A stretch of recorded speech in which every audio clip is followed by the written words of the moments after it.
Welcome back to another episode of Unpacking with Jennifer Satel. Don't forget to like, subscribe, and follow so you get notifications when new episodes drop.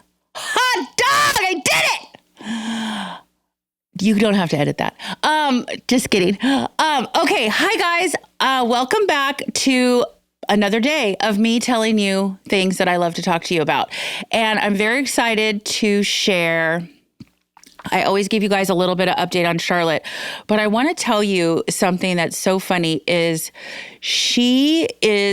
I've mentioned this before. I know that there was music that I like. I know that there was stuff I liked. I listened to probably inappropriate music when I was 10, 11, just because I just listened to the radio, didn't know what any of the songs meant. Just listen. Charlotte is obsessed with this group called Cat's Eye. I didn't really know what it was until about a month or two ago, maybe. And now, when we do, so Charlotte has theater with like two of her other little besties, and we do like one of the parents drops him off. And then I usually do the pickup because it's a little bit later. And the second we get in the car, they all want to hear Cat's Eye. So basically it's like a 25-minute concert and they're all singing all the words. And I just laugh so hard because I did this, so I don't get upset. But what's so funny is Charlotte she doesn't even remember where her shoes are. She loses everything. But I'll tell you, this little girl can sing every lyric of every song. And she proved it to me again yesterday. And I was just laughing so hard. I'm like, oh my gosh, how is it you can't find your glasses or your, water bottle? But boom, here we are. She can Cat's Eye the hell out of everything. And also on top of that, they're touring. So don't think I'm going to have to save up something and take a bullet on that because she's going to want to see them. And you know what? I went to concerts all the time. Music is a huge part of my life. It's becoming a huge part of Charlotte's life. It's a huge part of David's life. I just think music is just so amazing. So I'll have that moment with her. When Taylor Swift was in town, though, I tried to do that. And I'll tell you, we could not afford to do that because it was like crazy. This is a little more affordable, but I might have to sell a kidney. So you may not see me for a while because I have a big scar. Anyways, okay, that's the Charlotte saga of that. We're on week 3 of no summer camp. Maybe week 3.5. No summer camp till the end of June, and we're dying a death. She didn't want to go to the one at her school, which started this week, which normally we only had 2.5 weeks to kind of be like, hey, grandma, can you take her for 5 days? And hey, other grandma, can you take her every day for, or try to do a play date or whatever. But right now it's so long. We have 5.5 weeks of nothing. So we just have to put it together. But man, it's challenging. I didn't go to summer camp. I think I went to one summer camp for a week. That was it. We didn't have these daily camps. We didn't have any of this stuff. I think back to what I did in the summer.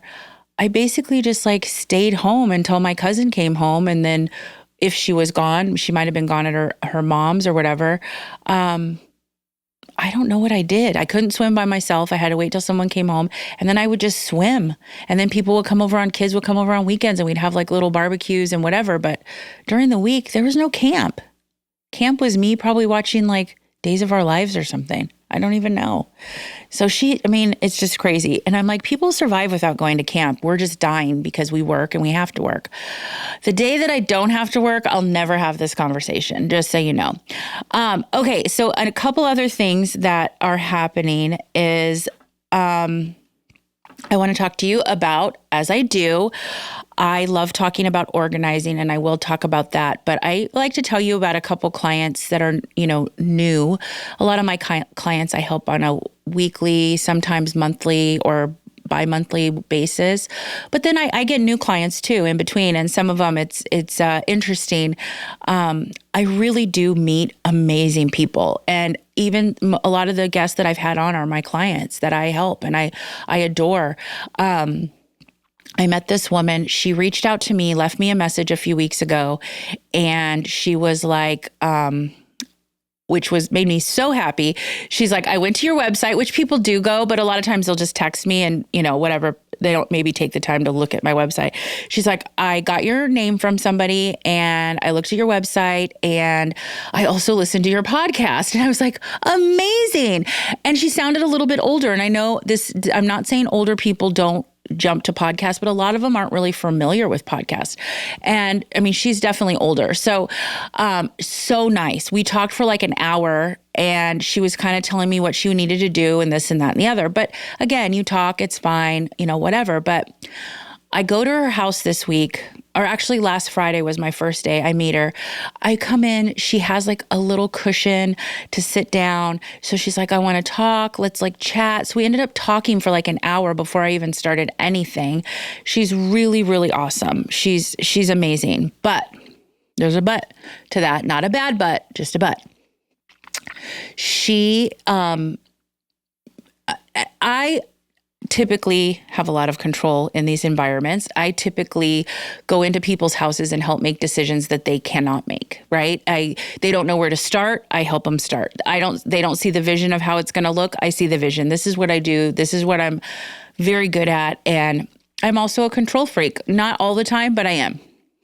And I've been that way. I'm an only child. It's just me. So when someone else, kind of ruffles my feathers or something, I'm like, oh, wait, I'm supposed to be the one telling you like my game plan. She comes out with like, I don't want to say like, Robert, what's it called when you're doing a football play?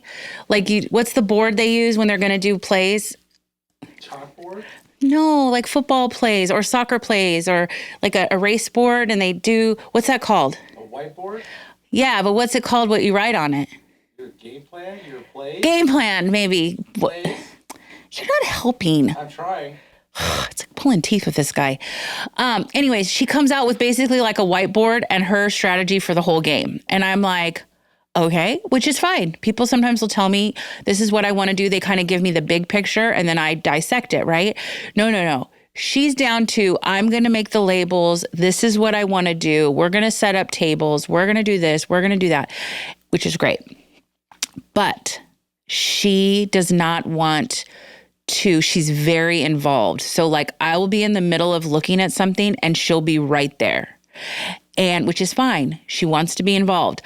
She also is not ready to get rid of anything. So I keep pulling out stuff of this room and putting out on these tables and these shelves and bins and stuff so that but she'll do it. I don't know when she's going to do it, but she keeps wanting to pull the stuff out. And so I finally had to have like a little come to Jesus. And I'm like, we're pulling all this stuff out, but you're not doing anything. So we're running out of table room or running out of shelf room.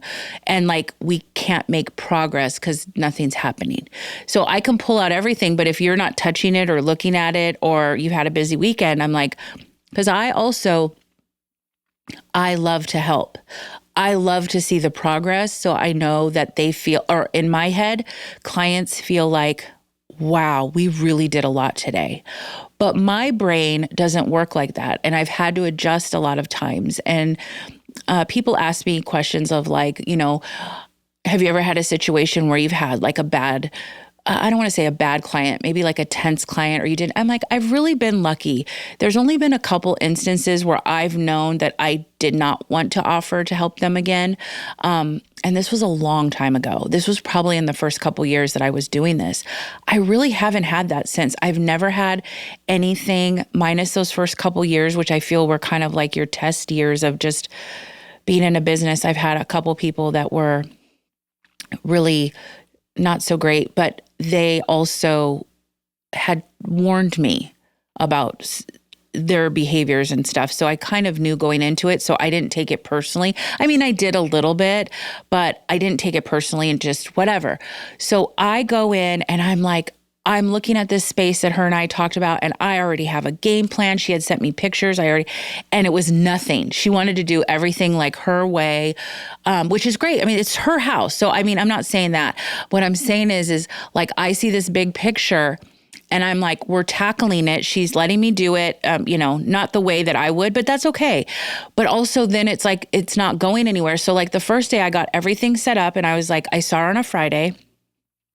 And I was coming back on the Monday or on the Tuesday. I was coming back on Tuesday. So that gave her 3 days. So I left on Friday. I figured she wasn't going to touch anything. That gave her 3 days. Honestly, she probably only needed a couple hours, but let's just say a whole day.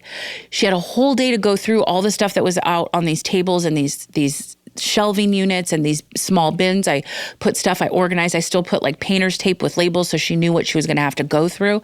And she didn't touch it, which is fine. Again, it's all fine.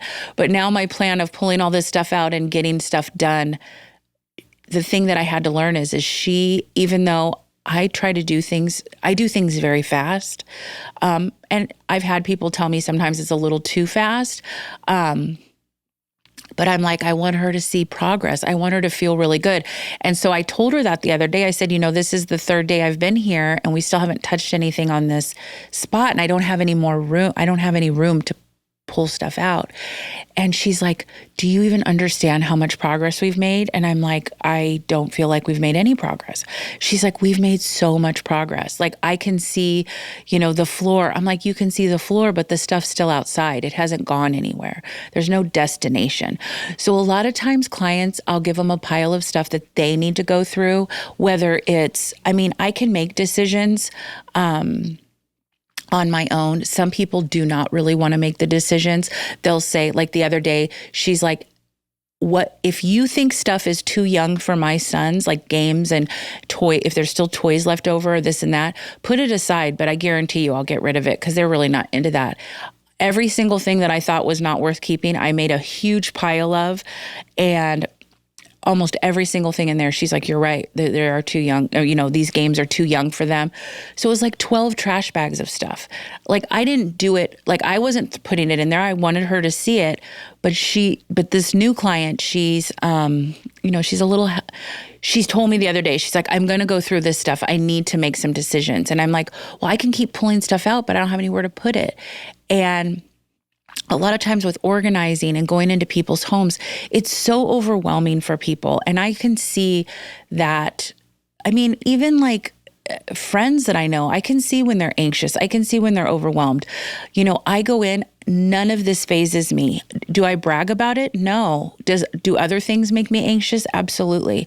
Do I get a little bit overwhelmed with certain things? Absolutely. But not with this. This is like me going in and just, that's what I'm meant to do and go in and help. And so I've had to kind of retrain myself this last week because I do see myself working there for a bit and helping her for multiple hours. But I'm like, she just kind of wants to do it at her own pace.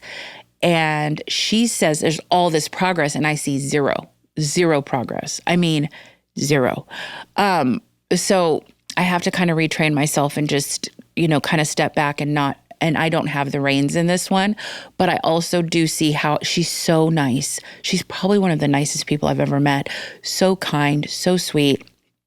And she's like so genuine. When I talked to her, I said, I'm going to have a come to Jesus with you. And basically just told her like, this is how I work. I do things that are good for you, not good for me. So I'm adjusting how I do things because I can see how you want to do things.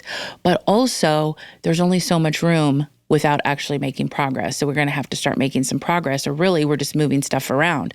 And I'll give clients piles of stuff to go through and they'll stack it. So if, let's say we're sitting on the floor, I always sort on the floor in like people's bedrooms or stuff, or like living rooms. I always like sort on the floor. There's usually a good amount of space and I can kind of lay everything out.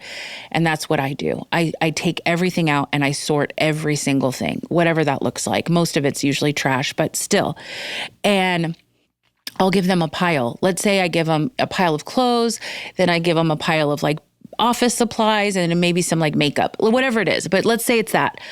They'll pull out like 2 things they want to keep. They'll set it right next to them. They'll keep the office supplies. They'll set it right next to them. Then they'll do the, whatever else I gave them, and they'll set what they want to keep. I'll put the stuff in a donation bag, and then they get up and leave. And I'm like, well, where do you want this? Because I haven't touched an area to make room for this stuff. And they're like, oh, I don't know. I was just going to leave it there. And I'm like, well, we can't leave it there because then there's no progress. So with this new client, it's been interesting. I've kind of had to just step back and not be Jennifer who goes in like gangbusters and just like really tries to make everything just amazing right out of the gate. This one's going to be a process, and I see it is a process. And now I'll be helping her this will be the 4th time I'm helping her.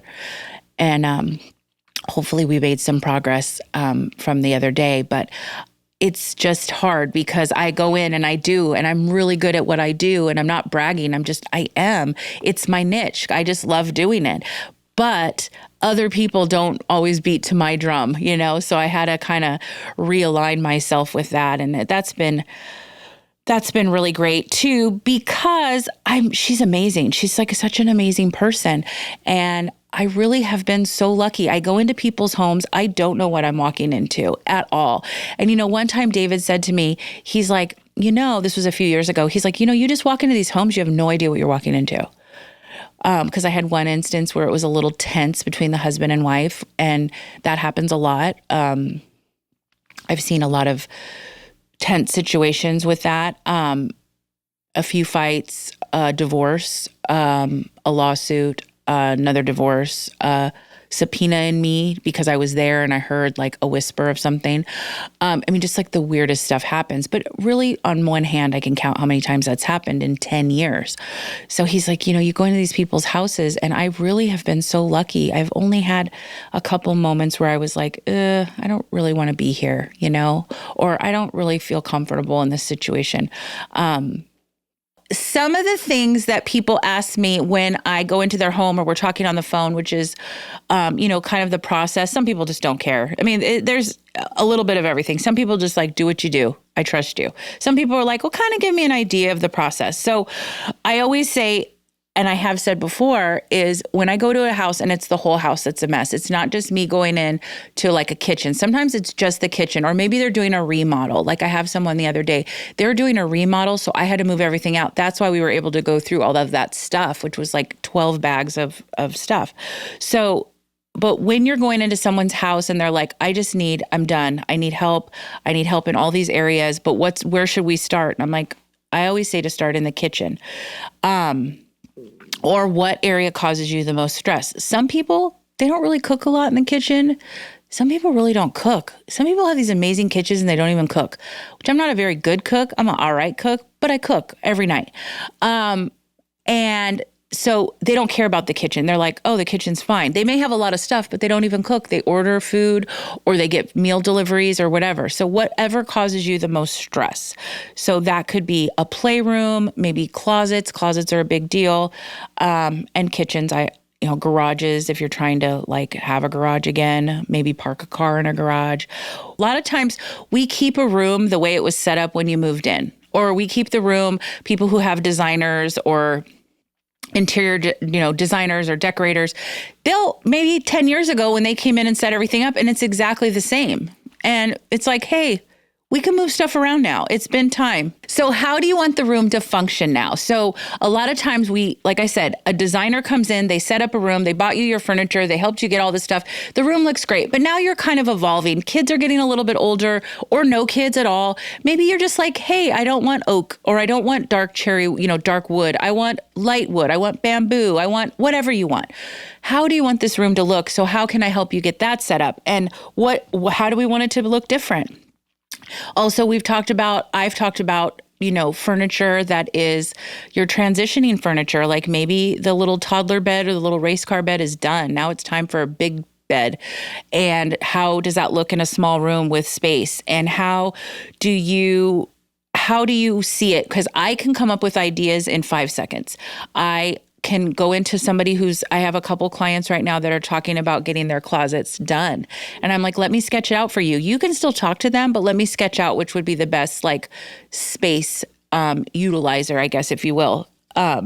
So those are things that I think about. Those are things I talk about. And this client that I'm telling you about, I'm just telling you things that you may feel when you have somebody coming into your house. If you are having someone help you organize, which I know I've mentioned too, it's like, a lot of people have a lot of disposable income. I don't know about as much now because everything is 5 trillion times more than it was.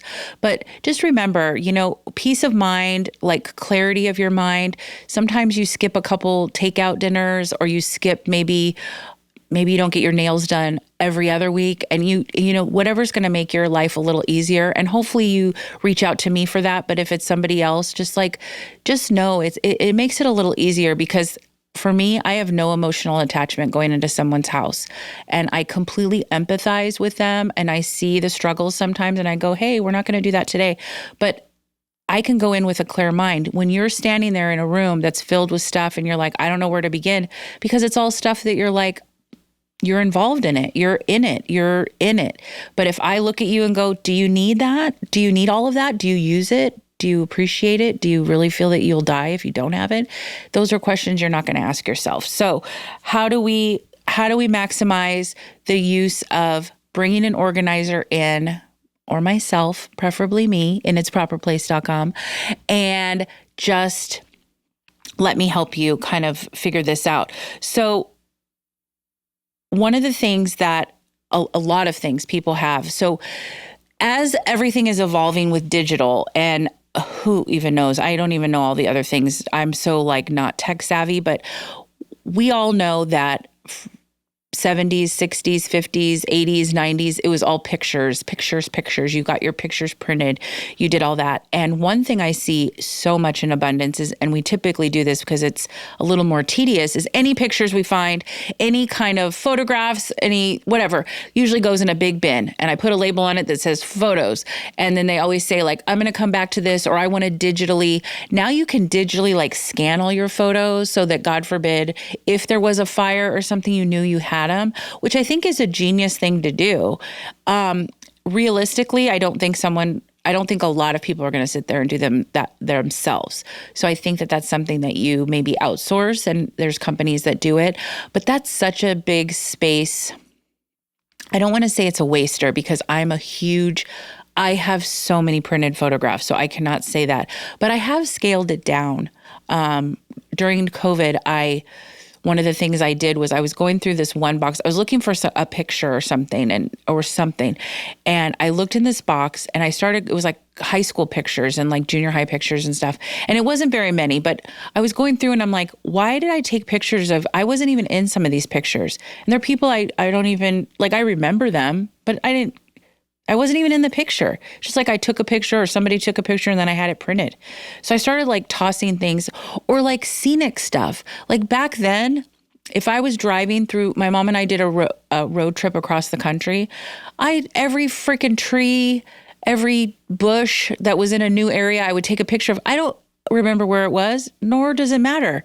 Like, what does that mean? Unless I was in Europe, which, is pretty amazing.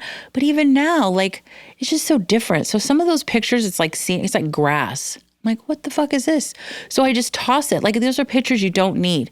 Another thing people like to do is when you change out your photos. So when you first have your first baby, let's say, you have 25 jillion pictures and you put 24 jillion up on the walls, or you get those mixed tiles or whatever and you stick them on and you do the canvas and all this and it's great.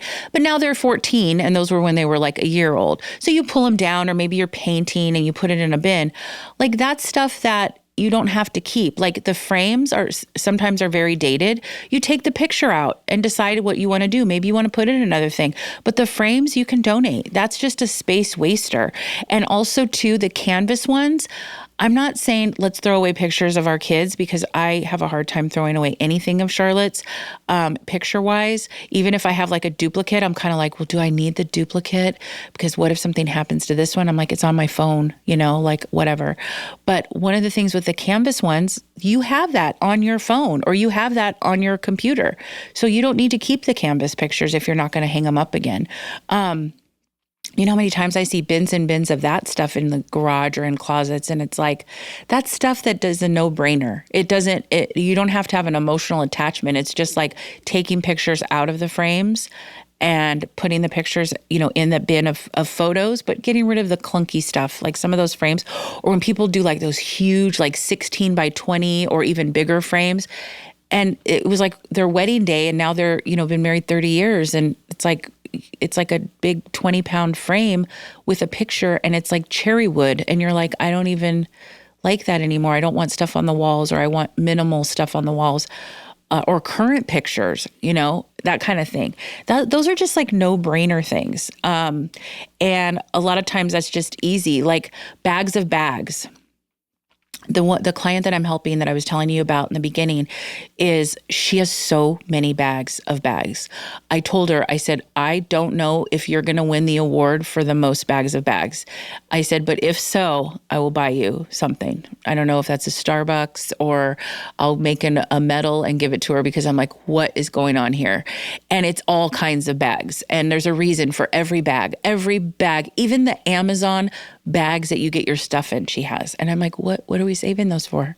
Like, oh my gosh, that's half of this room is different bags of bags, but she doesn't want to go through them right now. She's going to go through them on her own time, which is totally fine. I made sections for her. I separated all those bags, but I'm like, this is like such a waste of space. Like if this room was full to capacity, 25 to 35% is just bags of bags. Look how easy that was. You didn't even do anything. You didn't have to think. Just keep 10 of each if you need to, or you're always getting bags anyway, but keep 10, move on. Pictures, that's something that is just, I keep saying it because I see it and I have a ton of pictures. So I know, and I try to think of other ways. Do I see myself digitizing them and putting them on the computer? I don't know, because I love the tangibility of pictures. But I also get scared about the internet or like having it on. What if something happens to your computer or something, you don't have access to those? So those are things that I kind of freak out about. But then at the same time, I'm like, if you yell fire, I sure the hell am not going to be grabbing all those photos. There's no way. There's no way, unless I have plenty of time to do it. So those are some things that are little tips that are just easy, kind of no-brainers where you're not having to really put a lot of emotional like connection to it. Like frames, unless it was like a wedding frame, you're not connected to those frames. A lot of them are just cheapy Charlies that you got, IKEA frames or whatever. And you know what I mean? You're going to put up different ones, or you're going to redo your walls and you're going to do a different thing. Everybody's doing, I feel like, those mixed tiles, like the peel and stick kind of situation, and making like these album, like family walls, which look amazing. And there's different ways to do it, but then you don't need all those different frames. So a couple things that, I get asked, and so I kind of made a couple notes. That's why I'm looking at my phone actually, is I actually had a conversation with a client about sentimental things. And I said, why do we feel this connection to everything? So your nephew, 2 years old, made you a mug. He made you a mug and now he's 30, but we still hung on to it. Is it bad? Does he know? Does he care that you're not keeping that mug? I'm not saying to get rid of everything. I'm just saying there's certain things you don't need to keep. You got it. It's a second cousin made a blanket when your baby was born. Your baby's now going off into, graduate school and is getting married with, and it's like, we don't need those blankets. Give them to somebody else. Take a picture of it. If your dead grandma made it, of course you want to keep it. I understand that. But even then, I'm not saying to get rid of it. I'm just saying does it need to be in your hallway closet? Maybe that's something that goes in a memory bin up, and we put it up high so it's not taking up relevant space in your home. We have a lot of guilt. So I see a lot of clients, they will take stuff. Like, let's say they're like, you know what? I don't want these dishes anymore. I'm going to get rid of them. And I'm like, okay, let me put them in a box. And if you want, I can take them to donation, or you can take them to donation or whatever. And they'll be like, well, let me ask if my mom wants it. You know what? I'm not even going to ask her. I'm just going to give it to her. And I'm like, does your mom not have dishes? Well, yeah, my mom has dishes. She has a couple sets of dishes. Why are you going to give her your dishes? Well, because I just want to give them to her because she may need them. I'm like, why? She already has 2 sets of dishes. Does she need new dishes, right? You feel the need to give it to somebody because you think that it makes you feel better. Like, I'm not as guilty because I physically gave it to somebody I knew. And the idea that you're giving something to somebody that could use it is absolutely do it, but not always. Because then on the receiving end of that, and I've seen that, you're like, oh, so-and-so gave me these dishes, and now I feel bad if I get rid of them because they gave them to me. So there's this like weird guilt connection to like giving stuff, getting stuff. So one of my amazing best friends, Veronica, who is one of my number one fans, she one time, so I drove out to Arizona to help her. Her husband was going on like a hunting trip. And I just said, you know what, let me come out there. Let's hang out. Let's, just hang out together. But also, I know you probably need some help with some areas because she had told me that. And I was like, let's do it. Your husband's not here. We could just do it. And one of the things she said to me in her guest room is where she kept, everything, all the gifts she got from people from work or friends or family or whatever, all the bullshit that you don't want in the other part of the house, right? It's in the guest room. There was probably 70 different bath products like lotions and shower gels and sprays and makeup and this and that. And I said, why do you have these? And they're still in like the gift bags. She's like, well, people give this to me at work, or coffee mugs. That's another thing we always get. And she's like, people give this to me and then I feel bad, but I don't even use this stuff. And I'm like, well, why don't you just donate it or give it to, re-gift it or something? And she's like, I always feel guilty because somebody gave it to me. And I'm not going to lie, there was a couple things for me in there. I won't tell a lie. There was a couple things for me. And so I'm like, Veronica, if you don't use it or you're not going to, keep it, why do you have half of this room as gifts? Like give them away or re-gift them or donate them. So, and she's like, I just always feel so bad. And I'm thinking, that's hard because you feel guilty because someone gave you a gift. But sometimes I think people give you a gift because they don't want to come empty-handed. And I don't know that there's that much of a connection to, a lotion that they give you if you donate it, or they don't even have to know about it. That's the other thing. They're not inspecting what you gave them. Now, if it's something a little more special, like a picture that was meant for your wall, or like they had something made for you, specifically for you, I can understand that. But these are things that is just like I see and I talk to people about, why do you feel this guilt? Because now you've created, somebody gave you a gift and now she's sitting in a room full of lotions and potions and stuff that she probably doesn't even like the smells of. And now she's hanging on to them. She was hanging on to them because she felt bad about getting rid of them. And I'm like, but why? Like, I don't think a person is calling you and saying, hey, did you like, even if they did call you and say, hey, did you like that lotion I gave you? You could be like, oh my God, it was great. Thank you so much. And you could have gotten rid of it and no one was the wiser. These are a lot of these like kind of emotional connections, these like mental, I've talked about the mental clarity, like guilt is something that is, I have a lot of guilt. Once I had Charlotte, I have a lot of guilt about random bullshit that I never did before, obviously, because I wasn't a mom before. But it's all stupid shit when I really think about it. I don't want to go to maybe we don't feel up to going to the birthday party, but I told him I was going to go and now I'm going to call him and cancel. I feel guilty about that. Sometimes it's maybe Charlotte isn't feeling good or maybe I'm not feeling that great. And it's like, why do I feel guilty? Like I do. And we have guilt. All of us do. We have guilt about a lot of things. But some of this stuff is like, it's just cluttering your house and your mind. Let the guilt go. If your mom, like my mom the other day, I gave my mom a set of dishes. I called her though. I sent her a picture, or I texted her. I sent her a picture. I said, I'm getting rid of these dishes. I've never really used them. Do you think you could use them right now and get rid of these? She has these like mismatched ones that she doesn't even use because she uses paper plates. And she's like, yeah, I'll take those. But I asked her. I didn't give it to him. I didn't shove them in her car. I just said, because if not, I'm just going to donate them. Why we feel the need to like constantly give people stuff that they maybe don't even need? Most people don't need stuff because as we know, we're so gluttonous. We are so gluttonous as a society, as a country. We have to have stuff. And if we have space, we have space for more stuff and more stuff and more stuff. And I'm guilty of it too. We're all guilty of it. It's just how do you manage it? How do I help you manage it? Or how do you listen to this podcast or go to my website and the tricks and the little tips that I give you? Like, know that those are because I have experience doing this and I see people struggle. Guilt is a huge thing. It is a bigger thing than you think, besides the fact of just being anxious or overwhelmed. Like the guilt of getting rid of stuff when you're not sure if you should hang on to it, or maybe they're going to haunt your dreams or something. I don't know. But these are just questions and comments that people make. And I wanted to share because you may think this too. Like, what do I do with all this stuff? I've also mentioned this before, is China sets.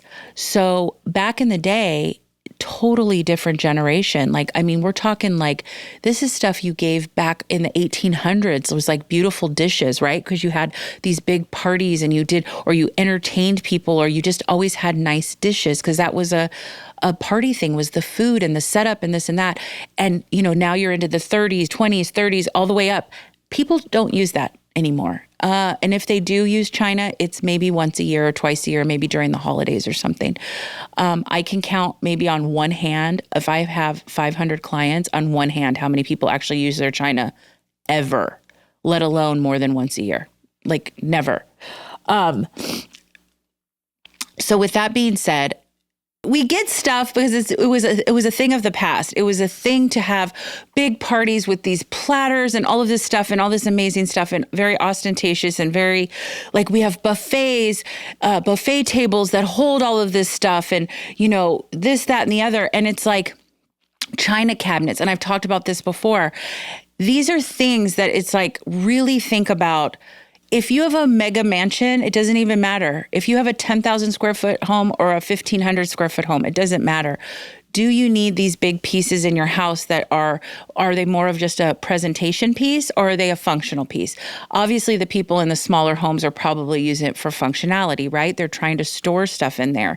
But is it stuff that they need? And China, it's like, well, that was my mom's, you know, favorite China. I'm not saying to get rid of it, but we now, you probably got China. If you got married over 20 years ago, you got a set of China. And then now your parents' China, and then your grandparents' China, and who knows? So there's 3 sets of China and probably a set of 24, right? So now you're looking at a lot of freaking China.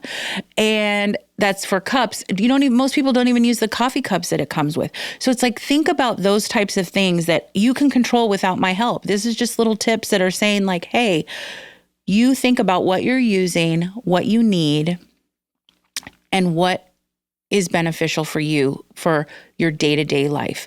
The reality is, it's not my house. I'm not telling you to get rid of anything, but what I'm saying is if you want to have a peace of mind in your home, especially when it's stuff you're just not using and you're keeping it just because you feel guilty, then that's something that you kind of have to think about or decide, maybe look into selling it if you can, or, a lot of people want to pack it up and give it to their kids because when they're older, they may want China. I'm like, I don't know what life is going to be like in 30 years, but I don't know that China's coming back. Maybe it will. I don't know. Have no idea.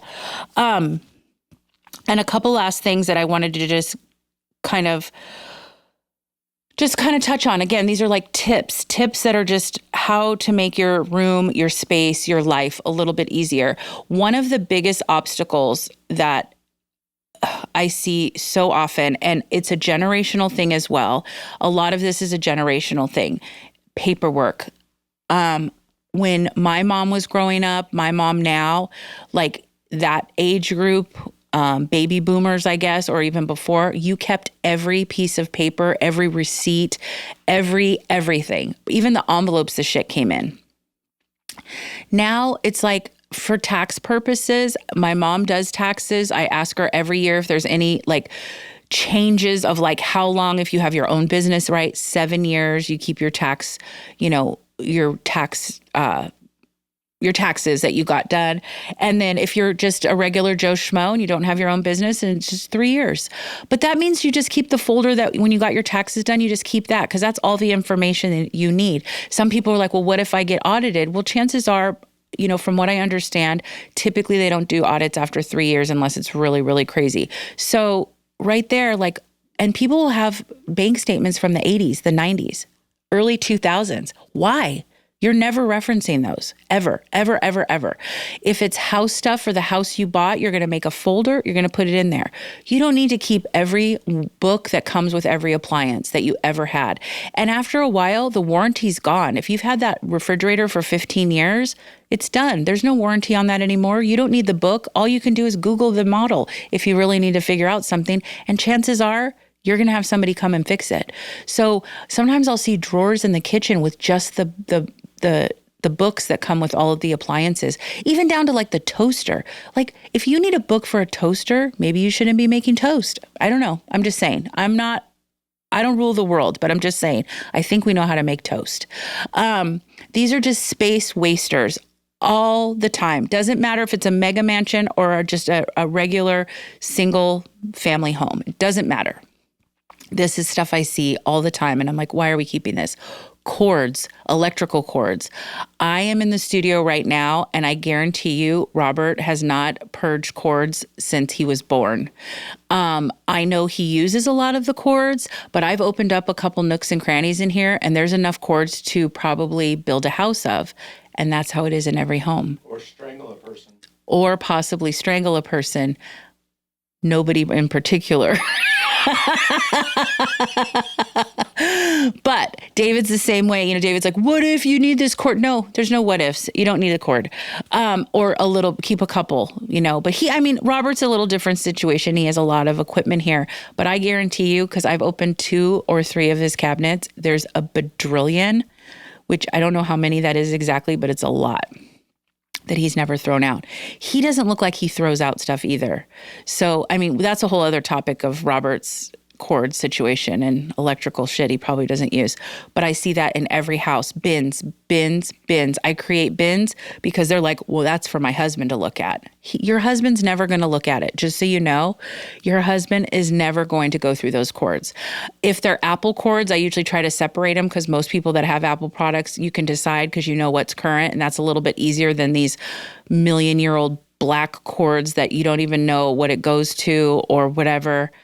Just like such a waste. Just get rid of it. Why are you hanging on to it? Your husband is never going to go through these 5 bins of cords. He's never going to do it.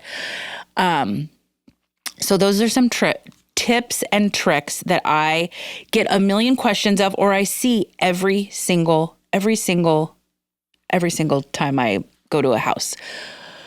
There are rooms and there's situations that we walk away from, we don't want to deal with. So I have clients that there are certain things I've seen for like 3 or 4 years in bins that I have labeled and set aside. And anytime I say, let's go through it, it's not today. And those bins have been there for 3 or 4 years. I guarantee you never missed it. You never, now I know how long it's been. That's something that you need to address, or just dump it all because you don't miss it, right? I'm just saying. I also had a client the other day. She had some files or this whole big thing of a bag, a huge like reusable shopper bag that was from 2015, all the statements and stuff. And I said, do you want me just to toss this? She's like, no, I need to go through it. I'm like, okay. I'm like, have you needed any of the stuff? And she's like, I just want to double check. And I'm like, okay. Again, you can do that. That's your business. But sometimes I'm like, that's one more thing for you to do while you're trying to organize or go through, just tables of stuff. Like those papers you've never thought about. You've never thought about 2015 papers. And if you have, you probably talked to the person that you needed the paper from, whether it was a bank or a credit card or whatever. So these are just my little tips, my little tricks, just to kind of make your life a little bit easier. Obviously, having someone come into your home is helpful just for the extra set of hands, and to kind of guide you when you're a little unclear on where to go and what direction to start in. And that's just what I talk about on this portion. And, make it fun and lighthearted. I always try to make it fun and lighthearted. And with that being said, I am going to be excited to tell you next week what's going on in the world of organizing and the world of my family. But for today, I thank you so much for listening, and I look forward to talking to you next time. That's a wrap on today's episode of Unpacking with Jennifer. I hope you're walking away with a little inspiration and a few practical tips to make life at home just a little bit easier. If you love the episode, be sure to subscribe so you never miss a new one. And if you found it helpful, I'd love if you left a quick review. It helps more moms like us find the show. This episode was engineered by Robert Altschuler. Music by Coldfire. Recorded and mixed at Command Recording Studios.